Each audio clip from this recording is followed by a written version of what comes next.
the word tenor implies tenor, as in tenor voice, or which is a certain clef, a certain range, and it's a male voice basically, and there's something about that resonates with me. I mean, it's comparable to my speaking / singing voice, and I think people can connect with that, and provided that the music is expressive and compelling and projecting in some sort of interesting way.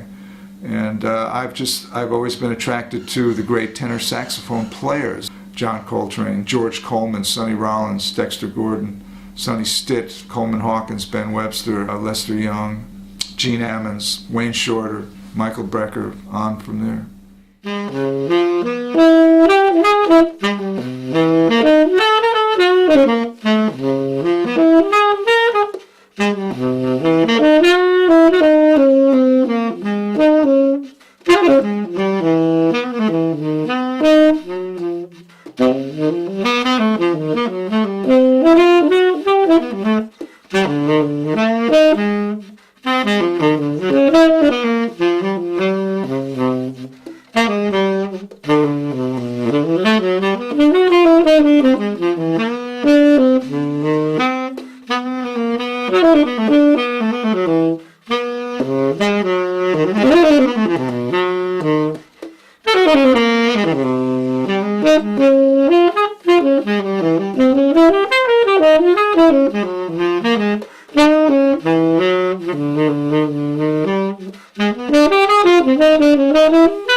That, of course, is the beautiful Jerome Kern tune, All the Things You Are, and it's a fantastically constructed tune, beautiful tune, and I love playing that tune because it's just so beautifully conceived, where there's this melody, boo bee boo doo doo doo dee doo doo bee boo da, that repeats the second phrase in another place, doo dee boo doo doo dee doo doo be da ba da.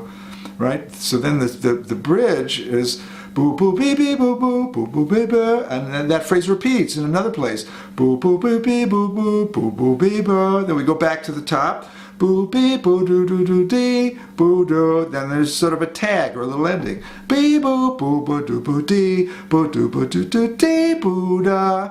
It's genius, it's simplicity and genius, the most eloquent, beautiful tune in the world. The choice of notes in the melody are exquisite, and in fact, all those notes are the third of each chord. We're getting a little technical now, but actually, it's just an incredible tune. That if you play the melody, you hear the harmony as well, which is really one of the signposts of a brilliantly conceived tune. You just heard me play on the Eastman 52nd Street tenor saxophone.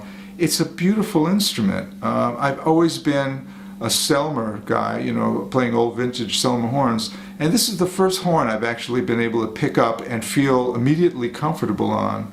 It's just got a certain sound and feel and ring to it that I really appreciate a lot. So the people that have worked on this instrument really have done a great job, and they've come up with something that is probably the next best thing to an old vintage saxophone like what I would typically play.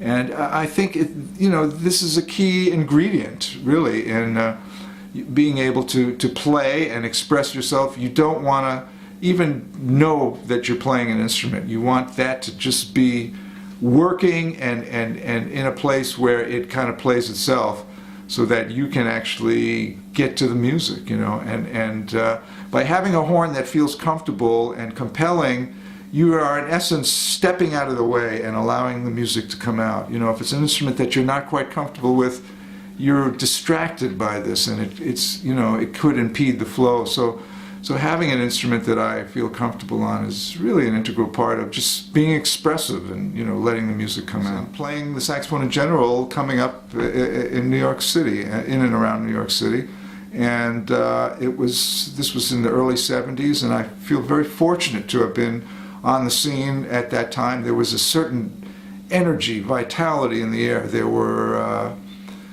lofts where musicians would gather and play. It was kind of a known entity that no one was going to make a living playing jazz, so we supplemented our incomes by playing weddings and bar mitzvahs and Broadway shows or amateur shows or whatever the case may have been at that time.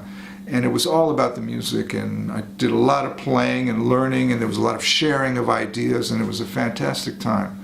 And 40 years later, here I am still with that same energy, that same enthusiasm for the music, wanting to learn and continuing to learn. And it's been an incredible journey, it started purely wanting to play the music, and then sort of being hit with the reality that I also wanted to pay my rent. So, and I also had interests in many facets of music. I played flute and clarinet and saxophone. I was a doubler, so that afforded me the opportunity to play in Broadway shows, to do some studio work. And all of this kind of informed and supported my true passion, which was playing the saxophone, playing improvised music on the saxophone, and writing and arranging music. So I feel very fortunate to have had the opportunity to do these things over the years. I had the great fortune to work with great musicians, over a 40-year history, starting with Eumir Deodato, 1974, Buddy Rich, 75 to 77, Thad Jones, Mel Lewis, 78 to 80, Jaco Pastorius, 81, 82, my own big band, which started around 83 in New York, playing with people around New York like Art Blakey, Joe Chambers, Ray Mantilla, Hubert Laws. A big milestone happened in 1990 when I joined a band called the Yellow Jackets, and it's been with them for 22 years. I've had my own big band for 30 years. I've written for symphony orchestra, for concert band. I've written saxophone quartets. I've written etude books for saxophone. So I've been very involved with many different corners of music, and it's been so very interesting. And it doesn't end. That's the beauty of this. It just keeps going. There's always more things to learn, more things to do, and I'm so grateful to have trained in New York and spent the majority of my life in New York, and now I live in Los Angeles. 3.5 years ago, 2008, I took a teaching job at the University of Southern California. It seemed like time to do this, and it's been wonderful living in Los Angeles. A big change of scene, but a nice one, an interesting one. Stirred the pot, and playing a little differently, hearing a little differently, writing a little differently, playing with some other musicians, and I still go to the airport and get on a plane and travel around the world. I've always done that, and will probably always do this, but it's been nice changing the perspective in terms of where I live and living in a different place.